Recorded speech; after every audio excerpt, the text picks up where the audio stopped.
ruang Maha Kudus dengan hati tulus untuk menyembah Tuhan kita yang Maha Kuasa.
dengan kasih setia yang tetap sampai selama-lamanya.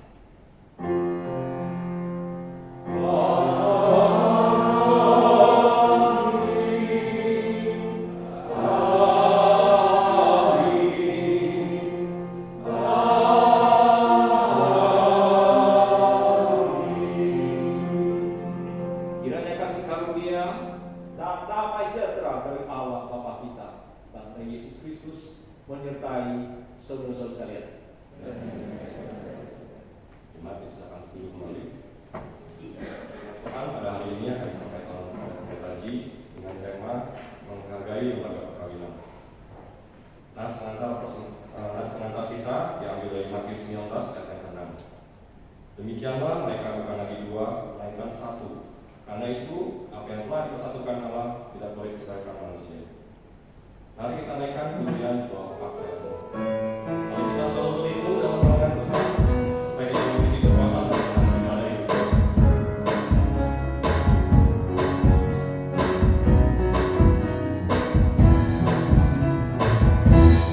Aku ingin selalu berada di hadirat-Mu. Aku ingin selalu berlindung dalam naungan-Mu. Di dalam berkat sayang-Mu, Kau aku terbang tinggi, baik kasih langit biru, bagaikan raja wali. Aku ingin selalu berada di hadirat-Mu.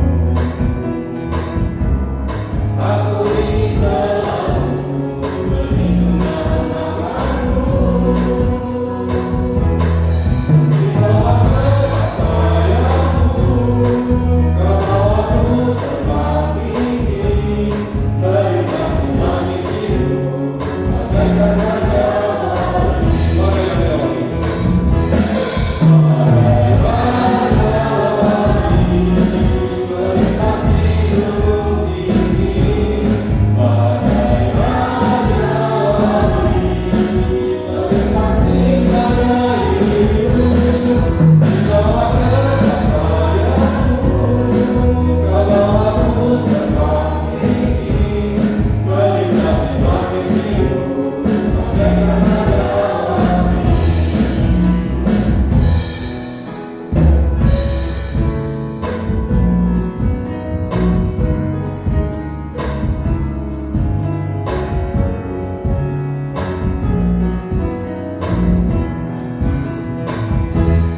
Aku ingin selalu berada di hadirat-Mu.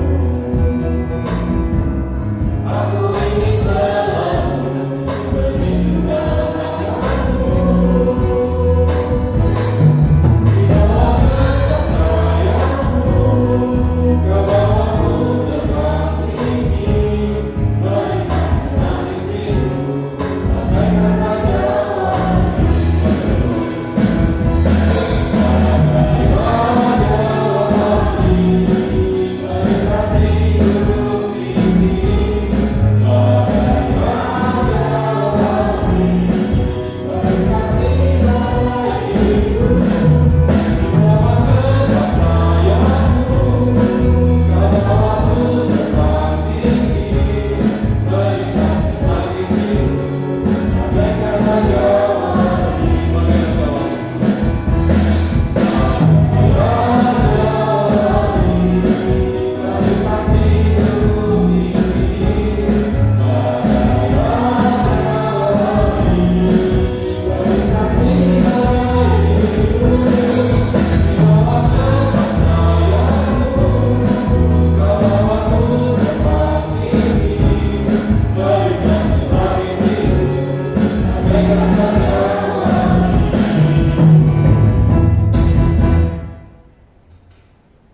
Ini tiba saatnya bagi kita untuk mengakui dosa kita masing-masing di hadapan Tuhan. Dan silakan masing-masing jemaat mengakui dosanya masing-masing di hadapan Tuhan. Mari kita berdoa.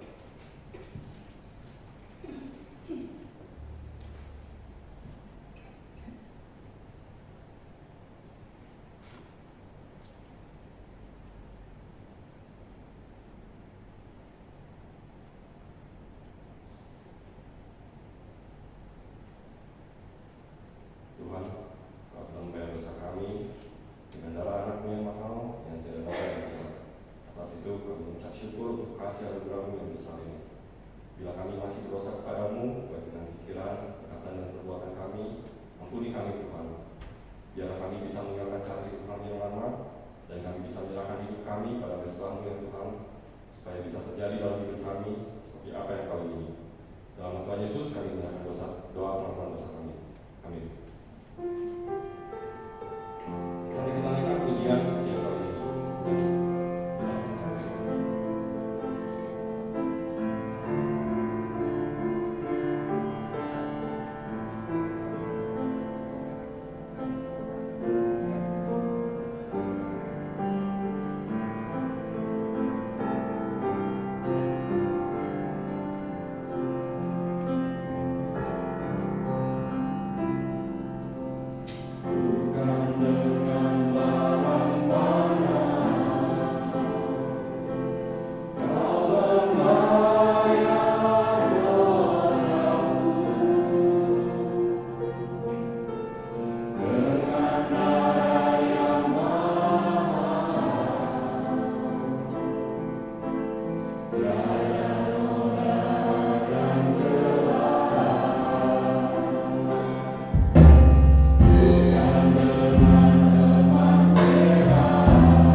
Matius 19 ayat pertama hingga 12.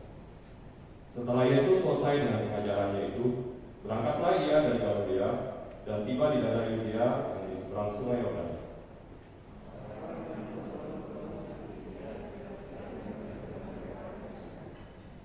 Maka datanglah orang-orang Farisi kepadanya untuk mencobai dia. Mereka bertanya, apakah diperbolehkan orang menceraikan istrinya dengan alasan apa saja?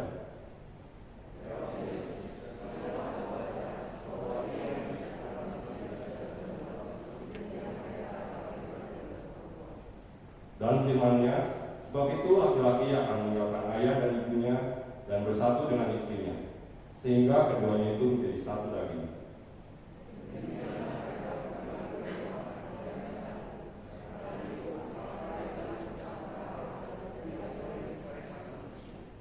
Kata mereka kepadanya, jika demikian, apakah sebabnya Musa memerintahkan untuk memberikan surat cerai jika orang menceraikan istrinya?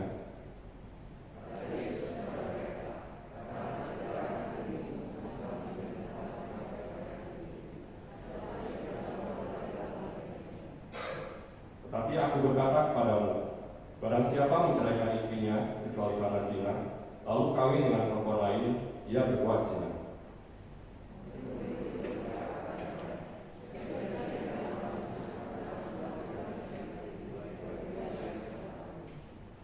Akan tetapi ia berkata kepada mereka, tidak semua orang dapat mengerti akan hal itu, hanya mereka yang dikaruniai saja.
kasih untuk dia. Kita akan menyiapkan hati kita untuk mendengarkan firman Tuhan. Kita naikkan pujian pribadi yang mengenang hati itu. Biarlah seperti rusa yang haus akan air, jiwa kita rindu mendengarkan firman Tuhan senantiasa.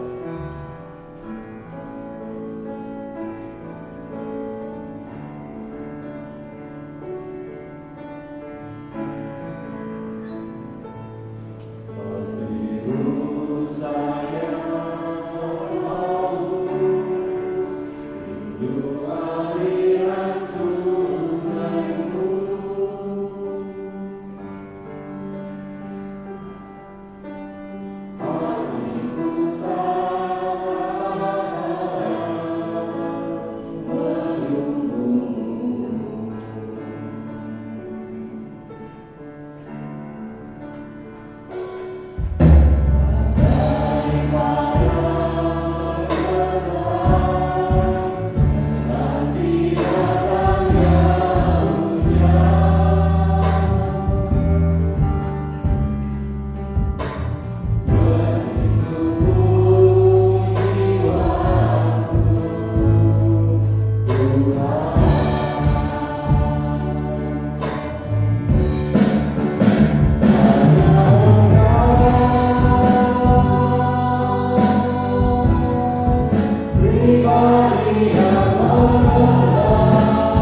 memeriksa dan merenungkan firman-Mu. Berikanlah Roh Kudus yang akan menuntun pikiran kami, sehingga kami mendapatkan pesan Tuhan di hari ini. Pakai hamba yang lemah ini, pakailah sebagai alat yang berguna di dalam tangan untuk mendatangkan kemuliaan bagi Kristus Tuhan. Di dalam nama itulah kami naikkan doa ini. Amin. Silakan duduk kami. Mari kita membuka Ibrani pasal 13 ayat yang keempat. Satu ayat saja saudara. Ibrani pasal 13 ayat yang keempat. Mari kita perhatikan ayat ini. Kita baca bersama-sama dengan satu ayat saudara. Ibrani 13 ayat yang keempat. 1, 2, 3. Hendaklah kamu semua penuh hormat terhadap perkawinan, dan janganlah kamu mencemarkan tempat tidur. Sebab orang-orang sundal dan pezina akan dihakimi Allah. Demikianlah firman Tuhan. Berbahagialah orang yang baca, merenungkan dan melakukan dalam hidupnya. Haleluya. Haleluya.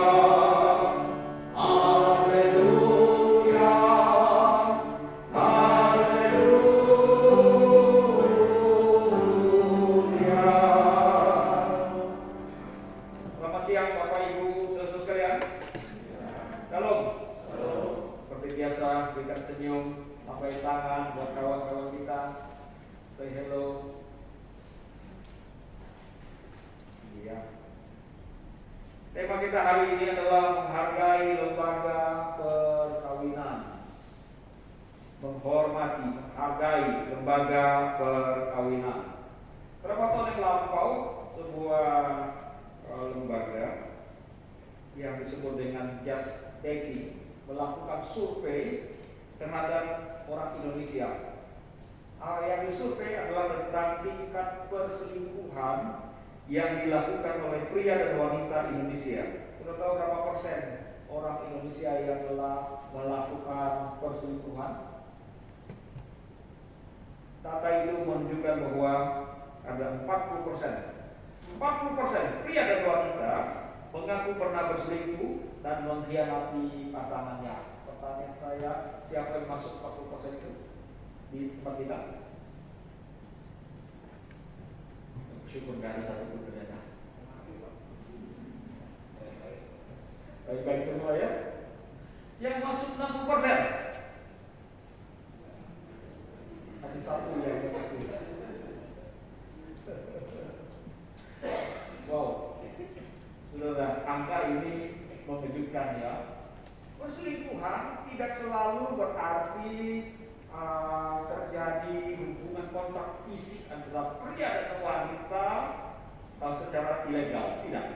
Perselingkuhan juga bisa terjadi di dalam hati, saudara. Dalam hubungan emosional antara pria dan wanita yang tidak resmi, tidak sah. Kalau kawan-kawan Muslim menyebutnya bukan muhrim, saudara.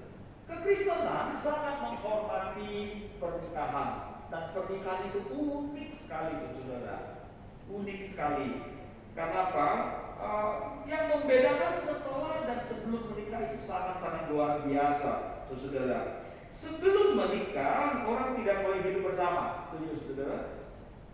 Sebelum menikah tidak boleh tinggal bersama, sekamar berdua tidak boleh. Walaupun tren ini semakin hari semakin banyak yang terjadi. Di Amerika diperkirakan 50-60% anak muda hidup bersama sebelum menikah.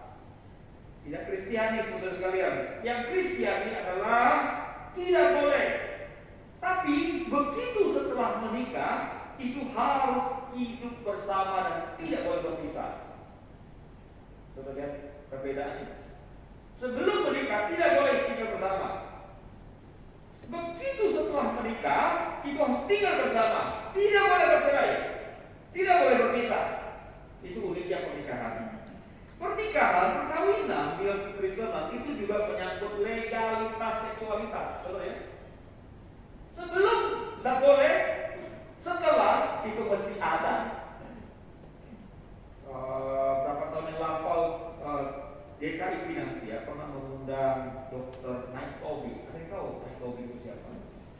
sekarang ya, karena meninggal COVID yang kena COVID. Almarhum Mike Tobey mengatakan, dia adalah seorang ahli di bidang seksologi. Dia bilang hubungan intim suami dan istri itu menunjukkan kesehatan, fisik. Yang fisiknya tidak kuat, yang sakit-sakitan, itu agak sulit dia.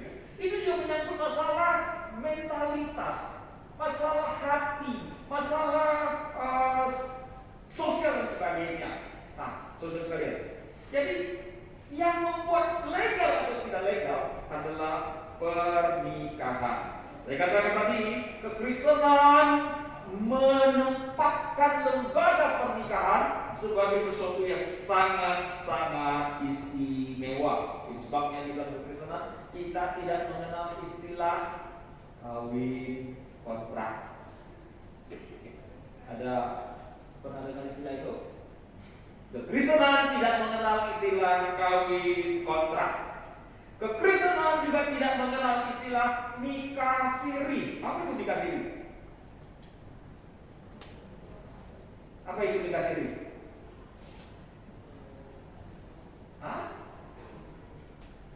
Itu tentu saja bukan istilah di dalam kekristenan. Kekristenan juga tidak mengenal istilah menikah di bawah mana? Di bawah meja, di bawah ranjang. Kita tidak mengenal istilah menikah di bawah tangan. Nggak ada, saudara. Kekristenan tidak mengenal istilah poligami. Semua orang Kristen mesti paham itu. Setuju, saudara? Setuju? Yang tidak angguk berarti tidak setuju. Kita hanya mengenal istilah monogami, satu pasangan, seumur hidup. Saudara, tidak boleh bercerai. Apa yang telah dipersatukan oleh Allah tidak boleh diceraikan. Dan kalau ada yang menceraikan, jangan kawin lagi. Kawin lagi berarti tadi ayat yang kita bacakan bersama itu kita mengenal istilah berzina. Karena itu kalau saudara sudah pernah menikah lalu berpisah entah karena apa, kecuali kematian, saudara, kecuali kematian, lalu minta dilayani memberkati di gereja, itu agak sulit, saudara. Gereja tertentu mengizinkan, tapi gereja kita tidak membuka peluang seperti itu. Itu sulitnya, saudara. Karena itu setiap orang Kristen harus memperhatikan dengan serius tentang pernikahan, lembaga pernikahan. Nah, saudara, bicara tentang kesetiaan, tentu ada binatang, ada hewan yang sangat-sangat setia. Kira-kira hewan apa yang paling setia? Buaya. Justru buaya yang tidak setia, Pak. Itu sebabnya dikenal sebagai buaya. Binatang yang paling setia, nah itu pertanyaan belum selesai sebetulnya. Setia terhadap siapa? Kalau binatang yang paling setia dengan manusia itu adalah anjing. Anak buahnya itu piaranya Pak Yanto itu paling setia. Jangan-jangan yang lain kalau setia di rumah, Pak ya. Jangan sampai terjadi. Lalu bagaimana kalau ada pertanyaan binatang yang paling setia dari pasangannya? Ada yang tahu jawabannya? Ya? Jawab ini? Angsa? Semua binatang bisa begini. Bagaimana dengan ayam? Ayam tidak mengenal kesetiaan. Yang siap kawin dikawini kan? Oh, itu bapaknya, itu neneknya, enciknya, dihajar saja. Ayam tidak mengenal kata setia. Unik. Ada yang mengatakan bahwa pinguin, kalau pinguin ya, pinguin dikatakan adalah binatang yang setia pada pasangannya. Ini ada benarnya, juga tidak benar secara keseluruhan. Nah, rupanya pinguin, terutama yang disebut dengan pinguin kaisar, itu hanya setia dengan pasangannya dalam satu musim, dalam 1 tahun. Jadi ketika terjadi musim kawin, minggu itu akan setia tetap dengan pasangan yang satu itu. Tahun depan begitu musim berganti, kawin lagi, udah ganti pasangan. Walaupun ada yang meneliti ternyata didapati ada sepasang pinguin yang sudah bertahan selama 16 tahun. Ini pinguin teladan. Lalu binatang apa sih yang paling setia dengan pasangannya? Ternyata nomor 1 adalah serigala. Keren ya, serigala. Yang kedua adalah tadi ada sudah sebutkan burung merpati. Hadiahnya ada di bawah sepeda. Yang ketiga tadi Pak Bung sudah sebut yaitu angsa. Angsa. Kalau orang Tionghoa kalau menikah suka pakai lambang angsa. Dan yang terakhir yang agak mengherankan yang tidak sangka-sangka ternyata adalah burung walet.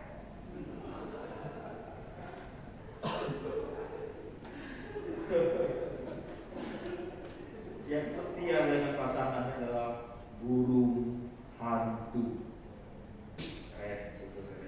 Burung hantu. Semua pernikahan harus diikat dengan ikatan yang kuat. Kalau sebuah keluarga ikatannya menjadi longgar, maka segala sesuatu bisa terjadi. Perselingkuhan bisa terjadi di antara orang-orang yang sangat rohani, bahkan menurut data survei di Amerika. Maka setiap pasangan perlu memeriksa terus memperbaiki kualitas relasi suami dan istri. Di Spanyol pernah ada seorang wanita menghebohkan publik di negara itu gara-gara dia membuat sebuah skenario. Skenario apa? Skenario dia diculik oleh seseorang. Jadi wanita ini sudah bersuami, bekerja sama dengan temannya, membuat sebuah cerita.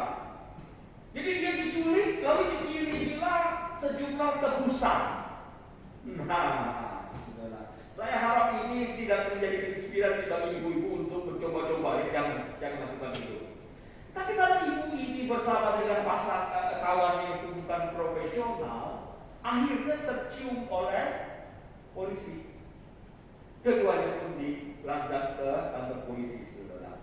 Nah uniknya ketika polisi bertanya kepada sang wanita itu, mengapa Anda lakukan ini?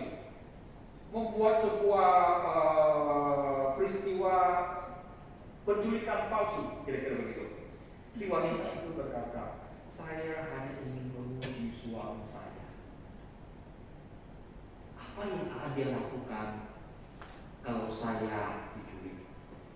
Dia rela keluarkan sekian uang demi menyelamatkan saya, atau membiarkan saya dibunuh oleh sang penculik. Ibu-ibu mau coba?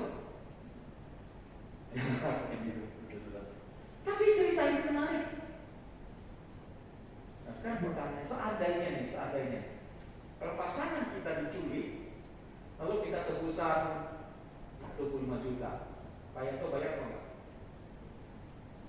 Dengan tubuh ini, dia bilang apa? Hah? Mau bayar? Atau ditahan-tahan aja kan? Gimana tuh? Kamu yang jadi culik? Nggak apa itu?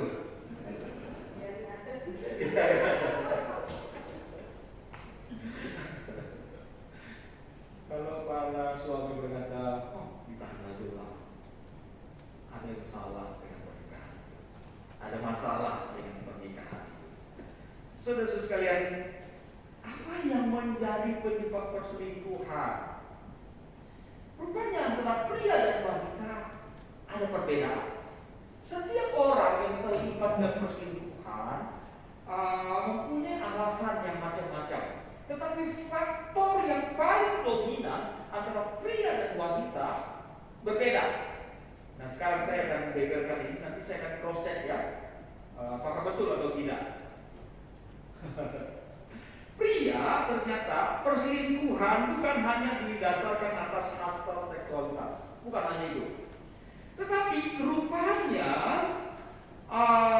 perselingkuhan yang terjadi di kalangan pria karena kurangnya kedekatan emosional dengan istrinya. Wow, apa Pak? Tapi saya sudah lihat mulut, nah saya sudah mengerti. Saudara, survei ini mengatakan pria, laki-laki berselingkuh, faktor utama ya, karena kurang kedekatan emosional dengan pasangan. Sekarang saya mau tanya nih, bapak-bapak yang merasa kurang hubungan emosional dengan istri, siapa yang di sini? Ayo, aku nih. Ayo aku. Kalau ada bapak-bapak yang merasa gue banget ya, Anda sedang berada di dalam kondisi berbahaya. Nah, sekarang sebaliknya kepada pihak wanita. Siapa di antara kaum wanita yang sudah menikah merasakan bahwa ada kondisi emosional yang renggang? Kayaknya suami saya dengan saya sekarang jauh ya, hubungan emosionalnya nggak dekat. Dulu waktu pacaran ngomongnya bisik-bisik dong kan. Sudah yang pacaran ya model si siapa itu ya, Abi, siapa lagi, Marvin. Kalau pergi pacaran teriak-teriak atau bisik-bisik ngomongnya? Marvin, kalau lagi pacaran duduk di kafe ngomongnya bisik-bisik atau teriak-teriak? Nggak pernah ada kafe ya.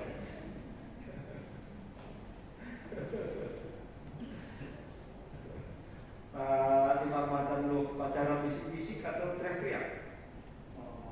Normal aja.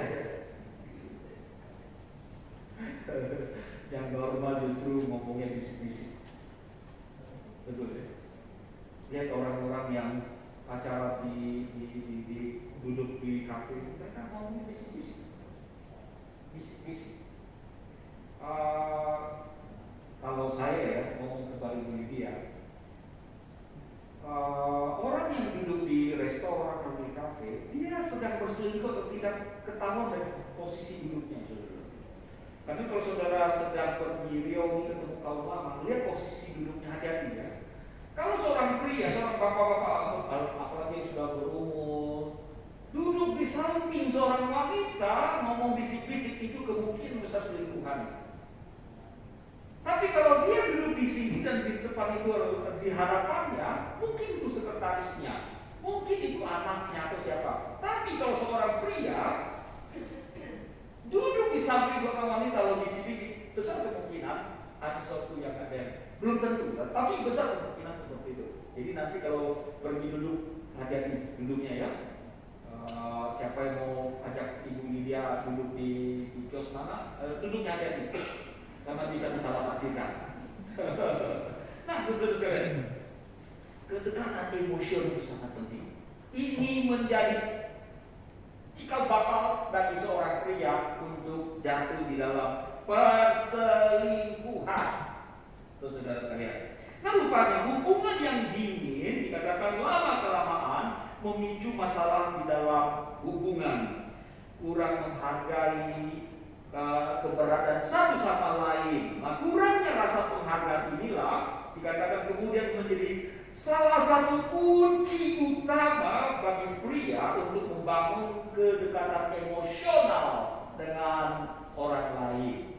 Jadi ternyata bapak-bapak yang merasa tidak dekat lagi emosionalnya, secara fisik dekat, masih tinggal satu rumah, masih dalam satu atap, masih satu ranjang. Walaupun satu utara satu selatan, masih dekat saudara sekalian. Tetapi kalau hatinya tidak dekat lagi, ini masalah serius. Jiwa manusia itu sangat labil. Kita begitu mudah terpengaruh. Betul saudara. Kalau kita lagi di rumah duka, tadinya kita biasa-biasa saja. Begitu kita masuk, kita keluarga besar kami, nangis saudara.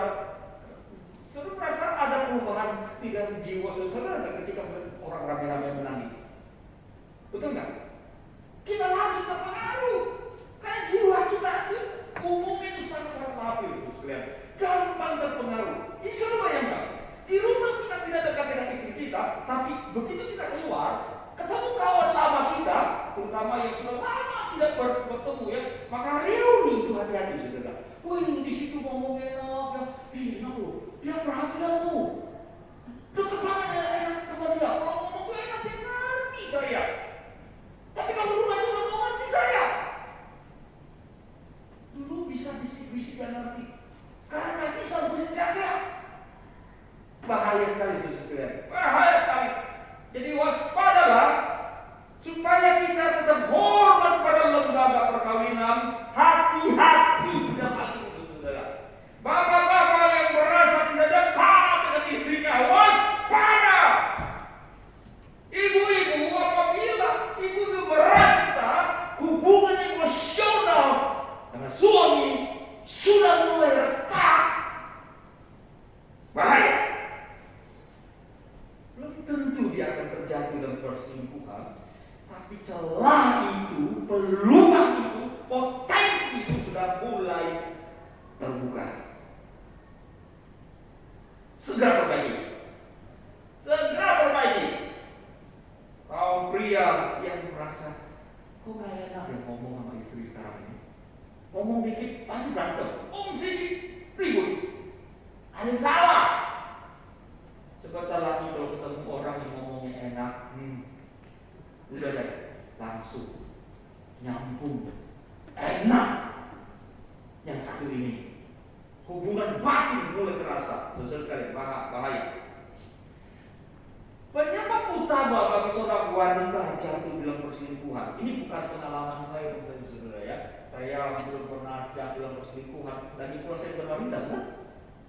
Ini adalah hasil penelitian. Rupanya saudara, wanita yang berselingkuh seringkali bermula dari perasaan kurang dihargai, merasa kesepian, dan sering diabaikan oleh pasangan. Ibu-ibu yang merasa kurang dihargai, semua dihargai. Berapa harganya? Jadi wanita yang merasa kurang dihargai, lalu merasa kesepian, merasa diabaikan oleh pasangan. Waspadalah.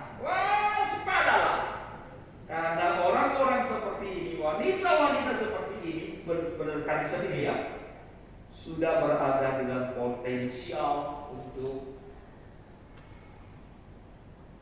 masuk ke tahap berikutnya. Bapak-bapak, siapa yang merasa kurang menghargai pasangannya? Pak Ayah, Pak Mala, menghargai? Begitu kan? Bapak-bapak kalau bertanya, istri merasa kesepian enggak? Atau mengabaikannya? Kalau itu terjadi, sama seperti pria yang tadi sedang ada potensi, maka wanita, istri pun berada dalam potensi itu. Rupanya begini saudara. Pada dasarnya wanita menginginkan sosok yang mengaguminya. Betul tak Bu Soyo? Senang tak kalau ada yang mengagumi? Jangan yang lain, tapi yang dimaksud dalam artikel ini adalah yang mengaguminya adalah suaminya. Teorinya sederhana. Ibu-ibu bayangkan ya, saya membuat saudara berfantasi.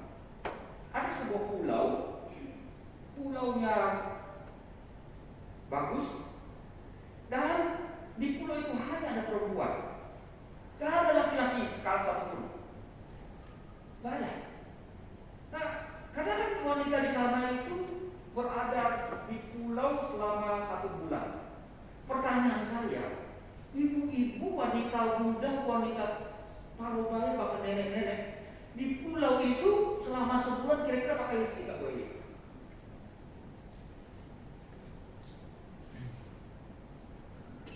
Ibu Yuli, mereka pakai listrik di pulau itu. Nggak laki-laki, perempuan semua. Pakai bulu mata palsu nggak, Bu Yuli? Kalau tabir sudah mungkin ya. Ibu Yuli tak pakai nggak kira-kira di sana itu pakai wig gitu kan? Pakai nggak? Saya sanksi. Saya ragu ibu-ibu, wanita-wanita di pulau itu akan pakai putih, pakai bulu mata palsu. Saya rasa enggak. Kenapa? Enggak ada yang perlu ditarik perhatiannya. Ya kan? Enggak ada yang perlu. Enggak ada saingan gitu loh. Mereka semua mau ngapain kan ya? Udah mereka udah setiap hari kan. Tapi menjadi berbeda saudara. Ya, wanita menampilkan dirinya sebaik-baiknya. Memang terkesan supaya tidak terkesan kumuh, tidak terkesan anak berkelas atau apa.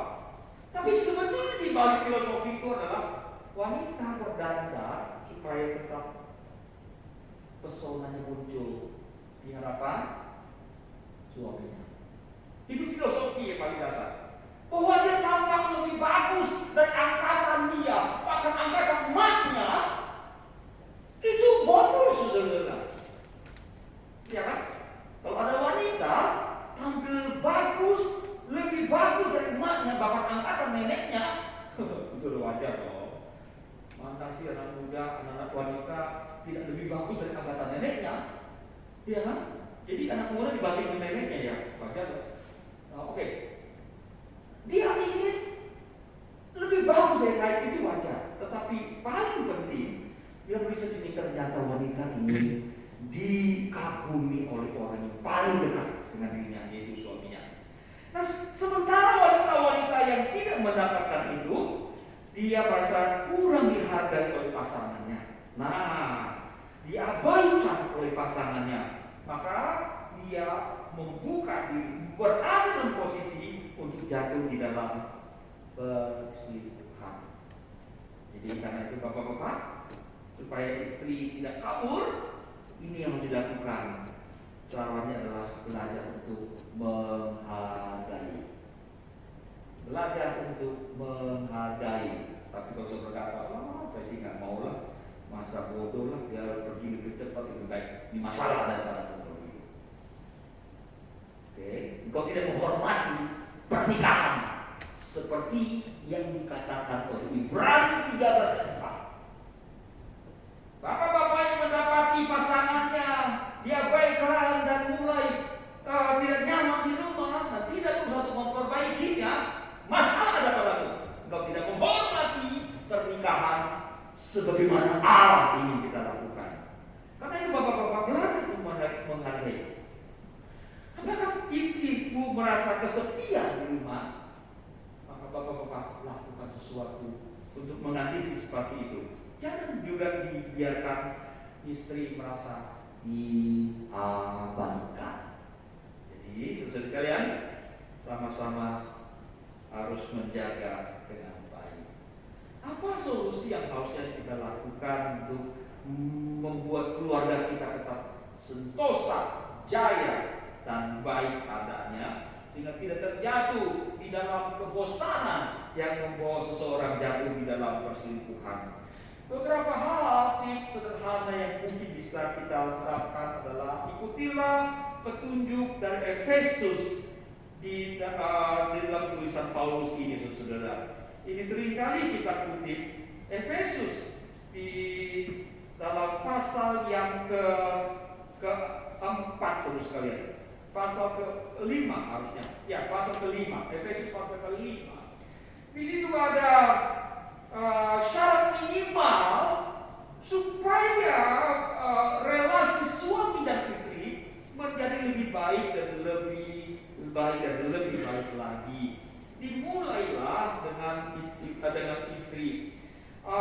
Efesus 5:22 berkata, "Hai istri, tunduklah kepada suamimu seperti kepada Tuhan." Ibu-ibu yang mendapatkan suami yang kuai, aneh-aneh, suka protes dengan ayat ini. Kalau ada ibu-ibu yang tidak setuju dengan ayat ini, besar kemungkinan dia mendapatkan suami yang kuai. Apa itu kuai? Aneh. Gak kayak orang-orang. Pak, bagaimana saya tunduk pada dia seperti saya tunduk pada Kristus? Dia suka pukul saya, Pak. Dia suka menghina saya, Pak. Dia gak sayang saya, Pak.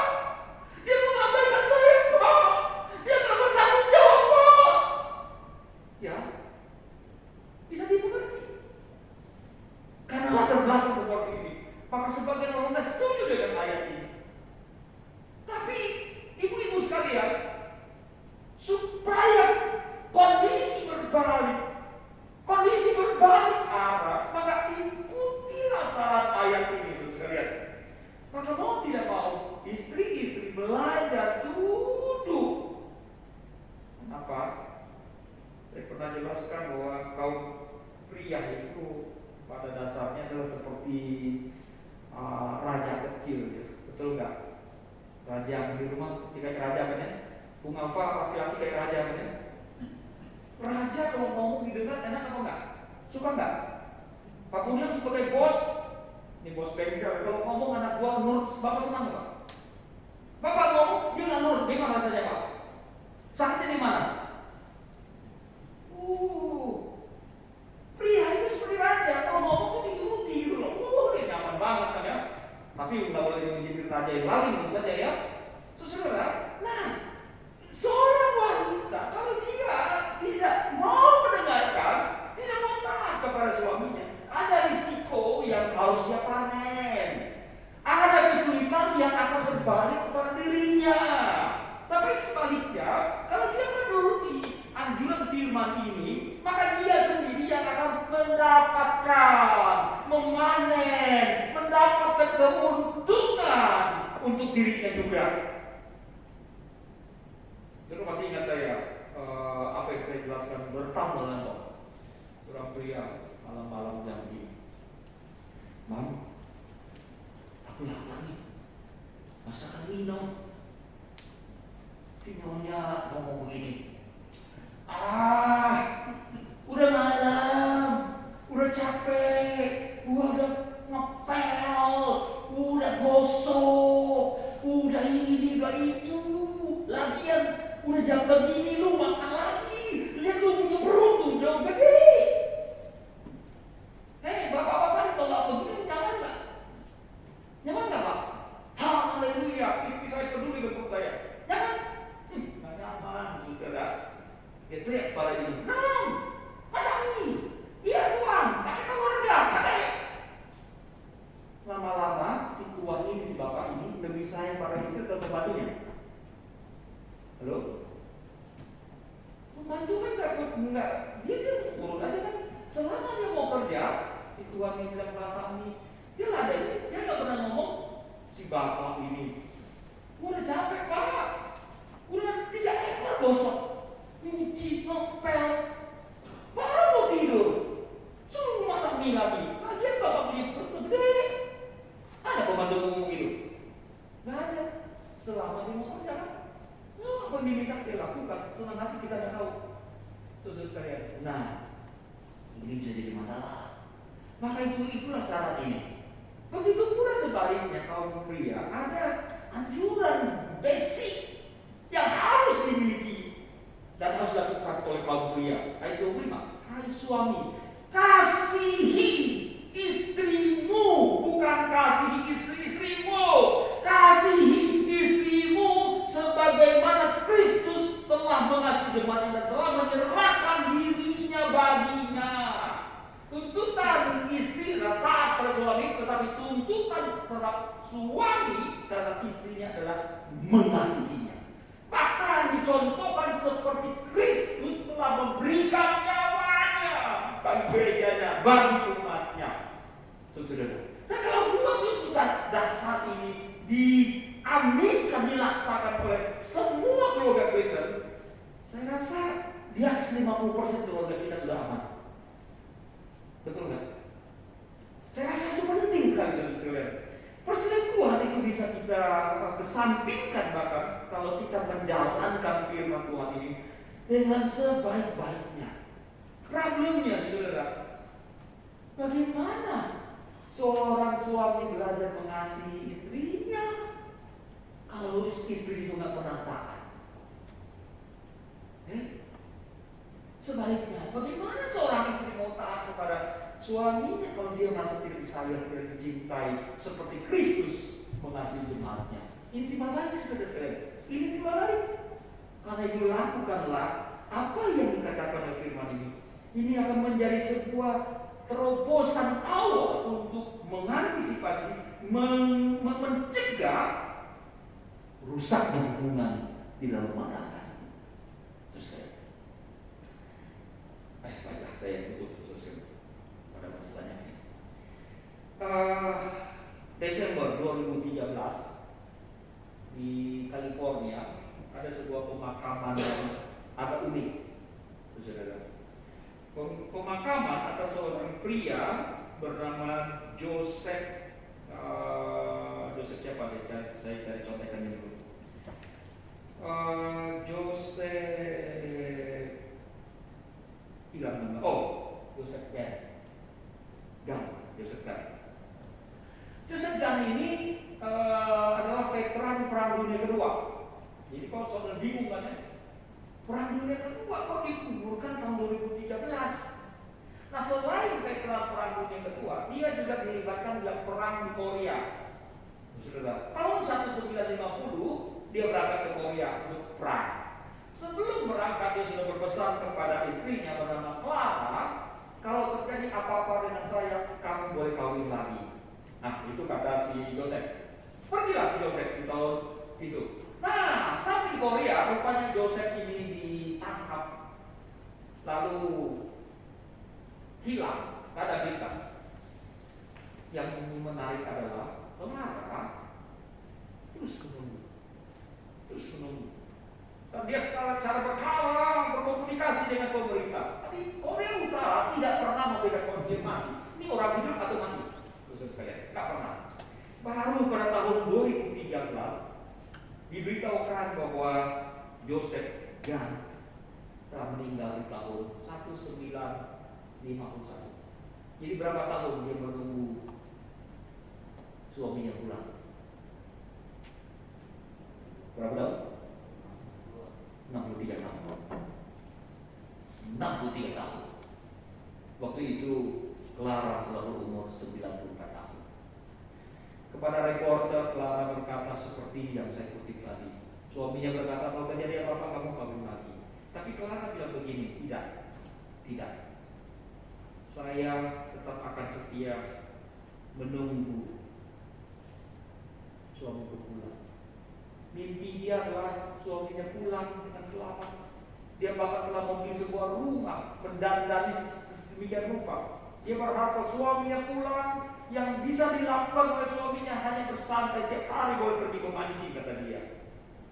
Tapi ternyata mimpi dia tidak menjadi kenyataan. Dia berkata, aku sampai hari ini, sampai hari penguburan suaminya, tetap menjadi istri dari Joseph Gunn. Sampai Tuhan memanggil saya pulang. Wow. Dia akan menjadi berbeda kalau dari awal suaminya diberitakan telah tewas, ada beritanya, ada buktinya, mungkin akan menjadi berbeda. Tapi yang menarik adalah Clara tetap setia menunggu hingga 63 tahun. Ini cerita yang menginspirasi orang Amerika yang tidak setia di dalam pernikahan. Semoga cerita ini juga menginspirasi kita. Belajarlah menghargai, menghormati lembaga pernikahan yang Tuhan titipkan kepada kita. Ibu Lydia minggu lalu sudah mengatakan jangan banding-bandingkan. Betul, jangan banding-bandingkan. Kemudian kalau banding ibu shopping dengan yang keluar, bagus yang mana Pak? Lebih banyak bagus istri Bapak. Bapak bilang begini. Tapi kalau mau jujur lebih banyak di luar atau di dalam?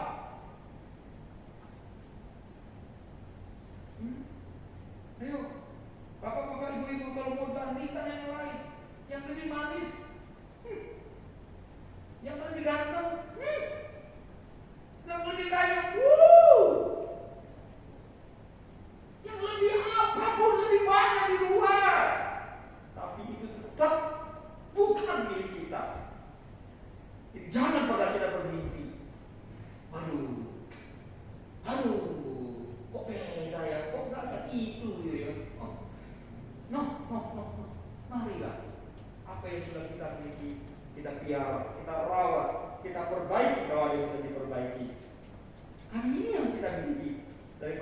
membanding-bandingkan dan membayang-bayangkan mendapatkan lebih baik lagi. Loh, kunci itu konsep. Nggak ada lagi.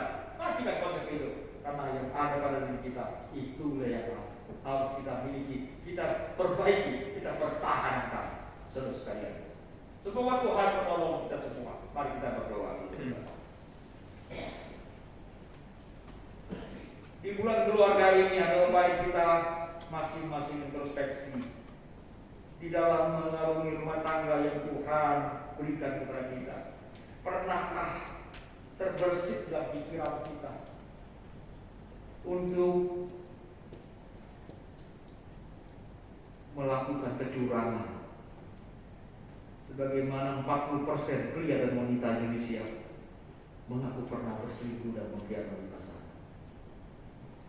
Kalau itu pernah terjadi, walaupun hanya iseng-iseng, cepat berbaik Allah, cepat berubah, perbaiki lagi. Mohon Tuhan ampuni, jangan jatuh lebih lagi. Tuhan tolong agar setiap keluarga sentosa. Tentu saja kami mengakui dan keluarga masing-masing ada kesulitan, ada masalah. Bahkan seringkali kamilah, saya inilah yang sumber masalah di dalam keluarga. Kami mencari kambing hitam, menyalahkan orang lain, menyalahkan pasangan, menyalahkan pendidikan, menyalahkan lingkungan, menyalahkan pendeta, menyalahkan orang-orang, menyalahkan iblis bahkan.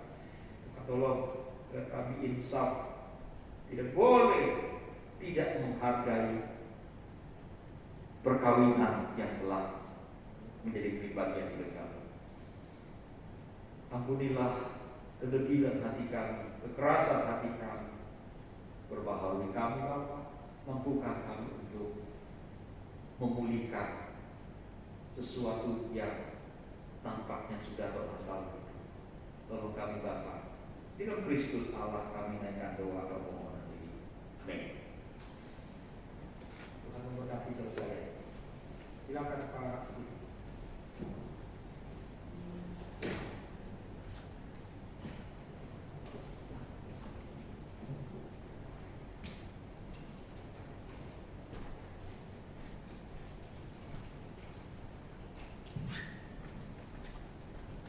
Saya mengenai masalah yang pertama berdiri.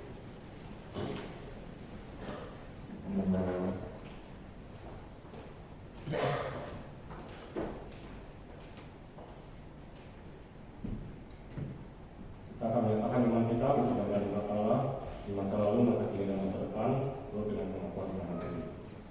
Aku percaya kepada Allah, Bapa yang Maha Kuasa, Tuhan langit dan bumi, dan pada Yesus Kristus, Anak yang tunggal Tuhan kita, yang dibangun daripada Roh Kudus, lahir dari anak merah Maria, yang menderita sengsara di bawah pemerintahan Pontius Pilatus, disalibkan, mati dan dikuburkan, turun ke dalam kerajaan. Pada hari yang ketiga, bangkit pula dari antara orang mati, naik ke surga, duduk di sebelah kanan Allah, Bapa yang Maha Kuasa, dan dari sana ia akan datang untuk menghakimi orang yang hidup dan yang mati. Aku percaya pada Roh Kudus, yang kudus dan am, persekutuan orang kudus, mengampuni dosa, kebangkitan orang mati, dan hidup yang kekal. Amin. Silakan sekarang kembali. Ada beberapa warta untuk minggu kelima, akan diadakan kebaktian intergenerasi. Jadi anak dan remaja akan bergabung di ibadah umum, tapi tetap ada 2 kali. Kemudian pada minggu kelima juga ada lomba masak. Jadi yang berniat untuk ikut berpartisipasi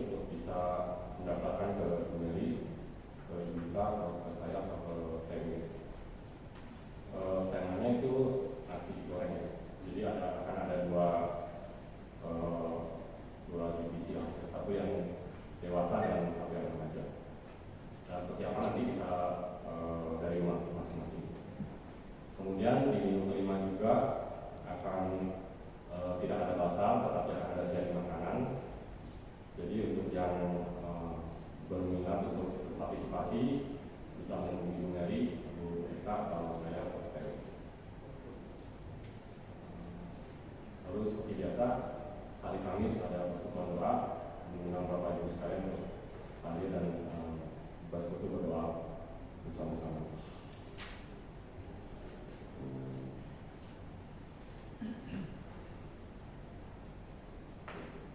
Apakah ada dari saudara-saudara sekalian yang baru pertama kali hadir di tempat ini? Oh, tidak kelihatan di sini. Jadi, oke, ini kita lanjutkan. Tiba saatnya kita memberikan korban persembahan kita kepada Tuhan. Nah, dengan persembahan kita diambil dari Bilangan 13 ayat yang 15. Sebab itu marilah kita oleh Dia senantiasa mempersembahkan korban syukur kepada Allah, yaitu ucapan bibir yang memuliakan namanya. Petugas korektan hari ini Bapak Mahan dan Ibu Nufat. Kami petugas korektan mendengarkan persembahan, kita naikkan pujian hati hamba. Biar yang terbaik dalam hidup kita, yaitu hidup kita bisa kita persembahkan bagi Dia.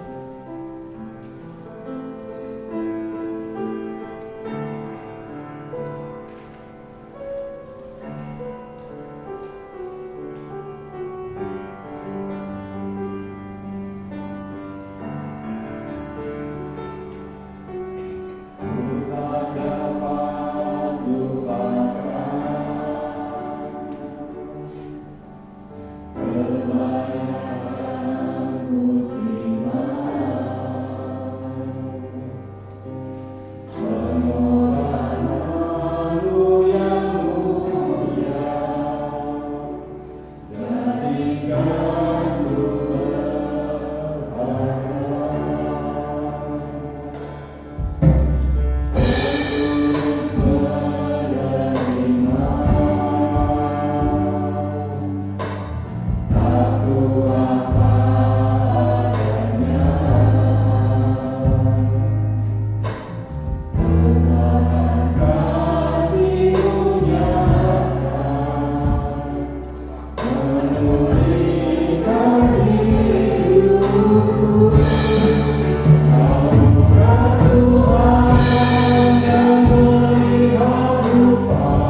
memberkati selalu pelayanan pendeta di sekeluarga, berikan sukacita selalu dalam pelayanannya, dan juga selalu berikan kesehatan kepada pendeta di sekeluarga. Pada saat ini kami memberikan persembahan syukur kami, berkati setiap jemaatmu di tempat ini, pakai segenap pengurus yang membawa persembahan ini, sehingga persembahan kami ini bisa dipakai untuk memperluas pekerjaan Tuhan di muka bumi ini, terutama di gereja di tempat ini. Nama Tuhan Yesus kami berdoa dan bersyukur. Amin. Kita telah tiba di penghujung ibadah kita. Setiap dan jemaat sekalian untuk bangkit berdiri. Sebelum kita menaikkan pemutusan dan doa berkat yang kami sampaikan pada pendeta Haji, mari kita menaikkan pujian pelangi kasih. Apa yang kita alami saat ini mungkin tak dapat kita mengerti, tapi satu hal mari kita tanamkan di hati, Tuhan memiliki rencana yang indah bagi kita.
Tuhan memberkati engkau dan melindungi engkau.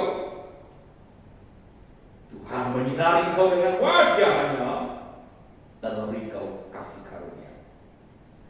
Tuhan menghadapkan wajah-Nya kepadamu dan memberi engkau damai sejahtera sekarang sampai selamanya. Haleluya.